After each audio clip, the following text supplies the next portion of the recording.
Jharkhand BJP in दिनों सक्रिय हो गई है, सड़क पर उतरकर आंदोलन करती हुई दिखाई दे रही है। और अब जानकारी यह आ रही है कि सुनील बंसल को झारखंड की जिम्मेदारी दी जा सकती है। आपको बता दें कि सुनील बंसल बीजेपी के ऐसे नेताओं में से हैं जिन्हें चाणक्य माना जाता है और बीजेपी के राष्ट्रीय महासचिव भी हैं। आपको बता दें कि कभी उन्होंने यूपी की कमान संभाली थी और यूपी को अजय बनाया बीजेपी के लिए, और उसके बाद बंगाल की कमान भी उन्हें मिली थी और बंगाल में उन्होंने मोर्चा फतह कर दिखाया है। अब झारखंड को बीजेपी क्या एक चुनौती के तौर पर ले रही है कि जिसके बाद सुनील बंसल को यहां भेजने का निर्णय लिया गया है। हमारे साथ मदन है, चर्चा करेंगे। मदन, देखिए, सुनील बंसल ऐसे दिग्गज नेताओं में से शुमार है कि माना जाता है कि उन्हें जिस लक्ष्य पर लगाया जाए वहां सफलता 100% तय हो जाती है। तो अब लगता है झारखंड को काफी गंभीरता पूर्वक बीजेपी ले रही है।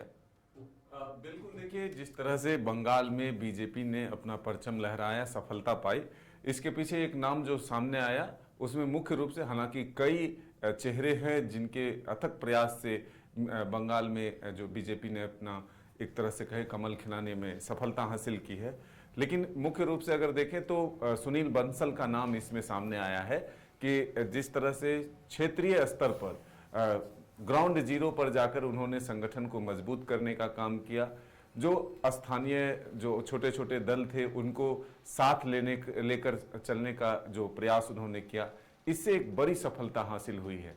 और सीधे तौर पर समझे तो अमित शाह के वो एक तरह से जो गाइडलाइंस होते हैं उसको फॉलो करते हैं, उनके मार्गदर्शन पर वो सही से पूरा काम करते हैं, जिससे बीजेपी अपने कई असफलता को सफलता में बदलने में कामयाब रहा है।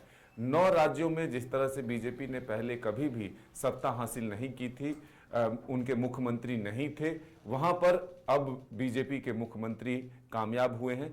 तो सुनील बंसल का नाम झारखंड के लिए भी सामने आ रहा है। हालांकि इसकी औपचारिक घोषणा जून के महीने में होने की संभावना है, लेकिन ये जरूर माना जा रहा है कि इस दिशा में जो पूर्वोत्तर के क्षेत्र हैं उसमें सिर्फ झारखंड ही एक ऐसा बचा है जहां बीजेपी की सरकार नहीं है।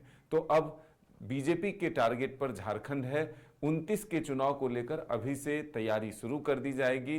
बूथ स्तर पर जो बीजेपी एक नारा देती है कि मेरा बूथ सबसे मजबूत, उसको एक धरातल पर उतारने की कोशिश जरूर यहां पर होगी। तो जो एक कमान है झारखंड की, ऐसे हाथ में देने की कोशिश होगी जो पूरी तरह से संगठन को जमीनी स्तर पर मजबूत करे और फिर बीजेपी 2029 में झारखंड में सत्ता में हासिल हो सके। बिल्कुल मदन, और लगता है जिस तरह से 2 लगातार चुनाव में बीजेपी को विधानसभा चुनाव में हार का मुंह देखना पड़ा, उसके बाद अब एक बार पूरे संगठन में फेरबदल के आसार नजर आ रहे हैं, लगता है।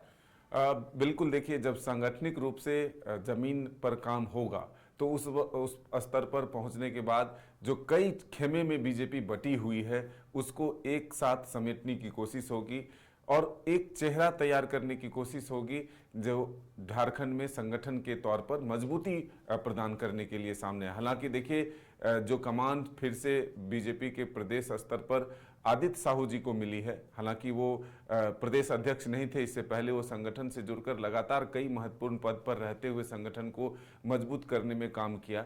बूथ स्तर से लेकर आज प्रदेश स्तर तक का अध्यक्ष तक का सफर उन्होंने तय किया। लेकिन जब उनको कमान दी गई है तो पार्टी जो है जरूर एक्टिव दिख रही है। कई चीज़ों को लेकर के, कई विषयों को लेकर सरकार के सामने अपनी बात पहुंचाने की कोशिश हो रही है। आज भी अगर आप देखें तो बिजली और पानी को लेकर के संगठनिक रूप से सभी जिलों में प्रदर्शन की गई और बीजेपी की बात सरकार तक पहुंचाने की कोशिश हुई। तो जो एक एक्टिव मोड में होती है पार्टी, वो कोशिश कर रही है। एक नई टीम जो बीजेपी के प्रदेश अध्यक्ष बने आदित्य साहू, वो अपनी नई टीम के साथ पार्टी को यहाँ पर जिंदा करने की कोशिश कर रही है, एक्टिव करने की कोशिश कर रही है। लेकिन चुनाव को एक तरह से अपने पक्ष में करने के लिए, चुनाव परिणाम अपने पक्ष में करने के लिए अभी से जो संगठनिक रूप से बीजेपी के केंद्रीय स्तर के नेता को जो जिम्मेदारी दी जा रही है उसमें सुनील बंसल का नाम सबसे आगे है। लेकिन यूपी में चुनाव अगले वर्ष होने हैं, तो यूपी चुनाव के बाद वो यहाँ पर एक्टिव मोड में आएंगे। तब तक वो जरूर अगर जिम्मेदारी मिलती है तो पदभार ग्रहण जरूर करेंगे, लेकिन जब एक तरह से सांगठनिक रूप से और जमीनी रूप से काम करने की बात होगी तो उस चुनाव के परिणाम के बाद ही वो झारखंड में समय देंगे। लेकिन इतना तय माना जा रहा है कि जब इन राज्यों में झारखंड के पड़ोसी जितने भी राज्य हैं वहां कमल खिल चुके हैं, तो झारखंड में भी कमल कैसे खिले इसको लेकर के बीजेपी केंद्रीय स्तर से अभी ही मंथन करना शुरू कर चुकी है। तो माना जा सकता है कि छत्तीसगढ़, बिहार, बंगाल में बीजेपी की सरकार और उड़ीसा में भी बीजेपी की सरकार बनने के बाद बीजेपी के निशाने पर अब झारखंड है और उसके लिए अभी से ही तैयारियां शुरू कर दी गई हैं और उसके लिए आमूल-चूल बदलाव संगठन में किया जा रहा है और संगठन में सबसे बड़ी जिम्मेदारी सुनील बंसल जैसे दिग्गज को दी जा रही है।